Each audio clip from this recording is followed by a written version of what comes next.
Alright, a few days ago I took a look at the NiSi Aureus Prime series of T1.4 cinema lenses, looking specifically at the 18mm, 24mm and 35mm models. They have great build quality, low focus breathing, good optical consistency, although their image quality at their very brightest apertures of T1.4 and T2 could be a little hit and miss. They all become very good when stopped down to T2.8 though. Anyway, as I said, I looked before at the 18, 24 and 35mm models, so let's take a look now at the 50 and 85mm models. I already talked an awful lot about the build quality of these NiSi Aureus lenses in my previous video, so have a look at that if you haven't already seen it. I'll put a link in the description below for you. Today's video will be looking at the last two lenses' optics. And let's start that by taking a look at the two lenses' focus breathing. Okay, we're not really seeing anything much from the 50mm lens here when it comes to focus breathing, and, well, it's the same story with the 85mm lens. That's great. So the whole set of 5 lenses suffer from only tiny levels of focus breathing, which is excellent. Well, apart from the 18mm lens I tested in the last video, but like I said before, focus breathing isn't really such a big concern when you're working at ultra wide angles, because you don't normally perform those kind of focus pulls when shooting so wide. My current Sony camera is a 61MP A7CR, which is completely overkill for testing lenses designed for video work. So on the left you can see test pictures which are zoomed in to approximately 32MP, which is about the resolution for 8K video work, and on the right zoomed in to approximately 8MP resolution, which is all you need for 4K video. Let's start with the 50mm lens. At T1.4, picture quality looks excellent in the middle, although the eagle-eyed among you will be able to spot just a little touch of magenta colour fringing here.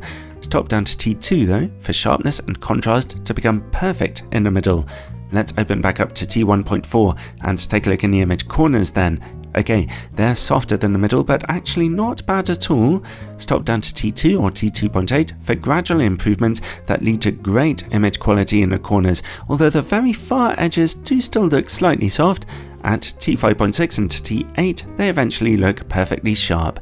Okay, how about the 85mm lens then? At T1.4, we see good detail in the middle, but contrast is only okay here. Stop down to T2 though, for perfect image quality to emerge in the middle. Let's open back up to T1.4 and look over into the image corners. They look fairly sharp to me, although we're also seeing a touch of colour fringing here. T2 looks very similar, but T2.8 looks a little sharper again. The lens stays this sharp down to T11. So, these two lenses offer a better performance at their brightest apertures than the wider angle lenses that I tested in a previous video, but still they do benefit from being stopped down a bit.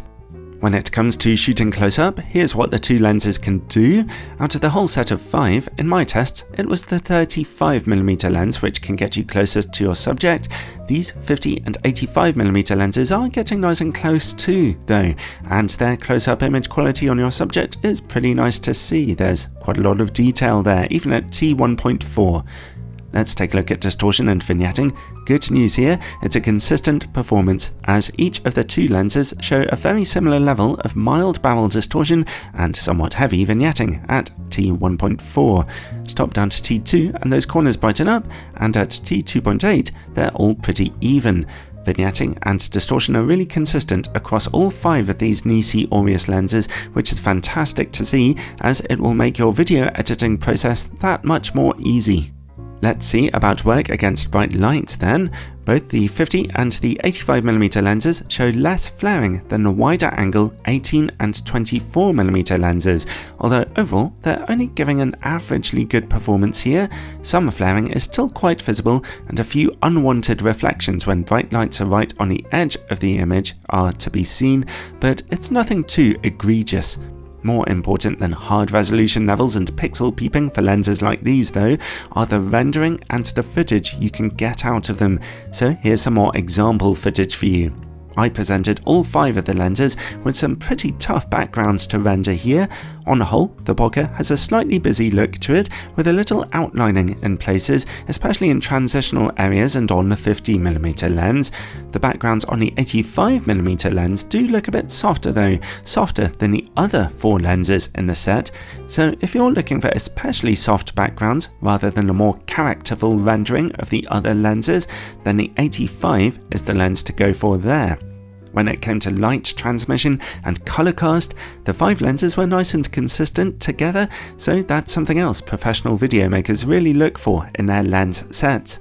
Overall then, I will repeat what I said in a previous video. These NiSi lenses are an interesting proposition for video makers for a number of reasons. Their build quality is second to none, they have low focus breathing, consistent distortion, vignetting and colours, as well as an extremely bright light transmission, and very consistent rendering of out of focus backgrounds too. So they're a good set of lenses to work with overall. Their inconsistency comes in the form of image quality at their brightest apertures. They're all very usable, straight from T1.4, but if you're looking for truly excellent technical image sharpness, you need to stop them down to T2.8, really. But the 50 and 85mm lenses did perform a bit better in this respect than the wider angle options which I tested previously. Anyway, let me know what you think down in the description below. They are a nice set of lenses, although obviously they're expensive. They'll be really useful for any kind of professional video work.